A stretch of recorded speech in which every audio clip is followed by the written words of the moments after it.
Hello guys, welcome to another video of stock market friends. Unicommerce solutions limited का जिस IPO का day 2 का subscription open होने जा रहा है, जानेंगे लाइव सब्सक्रिप्शन स्टेटस डे 1 में कितना था, जीएमपी कितना चल रहा है, लिस्टिंग कितना मिलेगा, अप्लाई करें या फिर अवॉइड, इन सभी पॉइंट्स को डिस्कस करेंगे। चलिए फ्रेंड्स, वीडियो स्टार्ट करते हैं।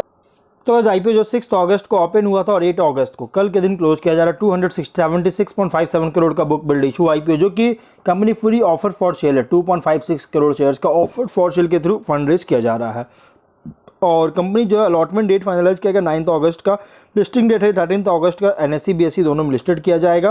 प्राइस बैंड है 102 टू 108 रुपीज़ पर शेयर की। 138 शेयर्स का लॉट साइज।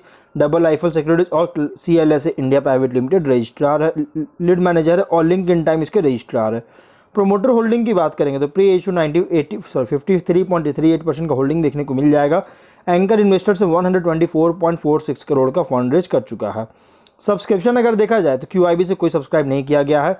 HNI से 2.27 टाइम का सब्सक्राइब है। HNI से रिटेल से 10.24 टाइम का। HNI से ओवर है, लेकिन रिटेल में बहुत अच्छी सब्सक्राइब देखने को मिला। टोटल 2.48 टाइम्स का ओवर सब्सक्रिप्शन देखने को मिल रही है। GMP की बात करें तो कंपनी का GMP 35 रुपीज़ का चल रहा है, जिसके अकॉर्डिंग 32% का एक डिसेंट लिस्टिंग मिले, कोई बहुत बड़ी नहीं बल्कि एक डिसेंट लिस्टिंग मिलने जा रही है। बिजनेस की बात करें फेब 2012 में इनकॉर्पोरेट किया गया था। SaaS प्लेटफॉर्म है, मतलब software as a service platform है, जो कि मैनेज करता है ई-कॉमर्स ऑपरेशंस का ब्रांड्स, सेलर्स और लॉजिस्टिक्स प्रोवाइडर के लिए। कंपनी जो है रेंज ऑफ सॉफ्टवेयर प्रोडक्ट्स का ऑफर करती है, जिससे उनके बिजनेस इफिशिएंटली को मैनेज करने में हेल्प कर सके उनके ई-कॉमर्स ऑपरेशंस का परचेज के बाद। और ये प्रोडक्ट्स जो इसमें इंक्लूड है warehouse inventory management system, multi channel order management system और omni channel retail management system, seller management panel, marketplace post order services, logistics tracking के लिए और courier allocation and payment reconciliation system. ये तरह की services provide करती products है जिसमें प्रोवाइड करता है। Company wide range of technology और पार्टनर इंटीग्रेशंस भी हो चुका है। 31 मार्च के अकॉर्डिंग 101, जिसमें इंक्लूड था 101 लॉजिस्टिक्स पार्टनर इंटीग्रेशन और 11 इंटीग्रेशन जो कि ERP के साथ, POS सिस्टम और अदर सिस्टम्स के साथ। कंपनी जो है इंटीग्रेशन जो है ये एक प्लेस पर है, जिसके कारण इंटीग्रेटेड सप्लाई चेन जो है क्लाइंट्स के लिए स्मूथ ऑपरेशन को जो है इंश्योर कर सके। और 31 मार्च के अकॉर्डिंग 791.63 मिलियन ऑर्डर्स प्रोसेस कर चुका है ऑर्डर मैनेजमेंट सिस्टम के थ्रू। और इंटीग्रेशन जो है लगभग 131 मार्केट प्लेस के साथ इंटीग्रेशन है। वेब स्टोर सॉफ्टवेयर है, automated auto order information flow के लिए। और कंपनी जो है क्लाइंट्स की बात करते हैं अलग अलग सेक्टर, जैसे इसमें इंक्लूड है fashion, electronics, home and kitchen, FMCG, beauty, sports, fitness, nutrition, health, pharma, third party logistics और कुछ प्रेस्टिजियस क्लाइंट्स की बात करें उसमें इंक्लूड है Lenskart, super Bottoms, Zivame, Chumbak, Paragon, pharmacy, Express Bay, Sip Rocket, Mamaearth, Sugar, Cosmetics and Cello जैसी अलग अलग कंपनीज के क्लाइंट्स है, प्रेस्टिजियस क्लाइंट्स है। 23 के फिजिकल ईयर के से अब तक कंपनी जो है इंटरनेशनल क्लाइंट्स बेस में भी जो एक्सपैंड किया, जिसमें 43 एंटरप्राइज क्लाइंट्स है 7 कंट्रीज में, प्राइमरीली साउथ ईस्ट एशिया और मिडिल ईस्ट एशिया में। मिडिल ईस्ट में मतलब कि कंपनी काम कर रही है। और 31 मार्च के अकॉर्डिंग 312 एम्प्लॉइज अलग डिपार्टमेंट में काम कर रह चुके थे।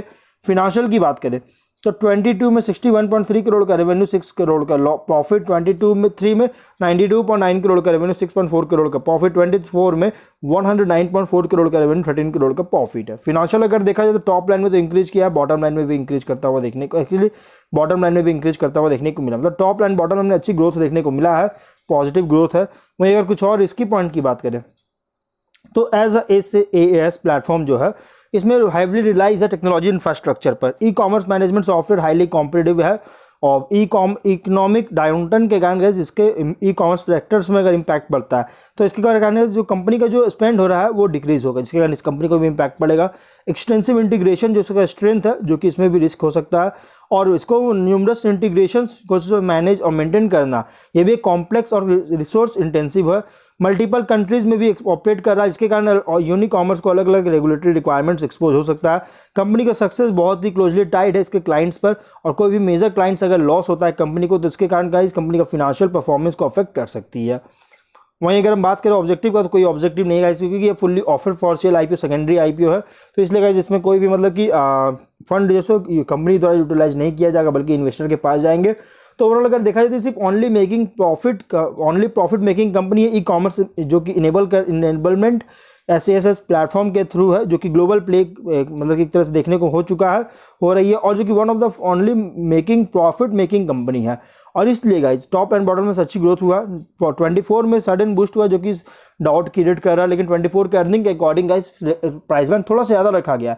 लेकिन कंपनी जो है सेकेंडरी आईपीओ में, जो कि one of the first mover tag इसका लगाया जाएगा और मेड इन सेकेंडरी ऑफर के लिए एक फैंसी वैल्यूएशन को एक्सट्रैक्ट कर सकते करने की कोशिश कर रही है। तो इसलिए अगर आप इसमें मीडियम टू लॉन्ग टर्म के लिए अप्लाई करना चाहते हो तो अप्लाई कीजिए, अदरवाइज आप इसको इग्नोर कीजिए गाइज। अच्छी लिस्टिंग मिल रहा है तो लिस्टिंग के लिए भी कंसीडर कर सकते हैं। तो हम लोग वीडियो को पेरेंट करते हैं। अगर कोई डाउट है कमेंट बॉक्स में पूछे। मिलते हैं नेक्स्ट वीडियो में। Till then bye.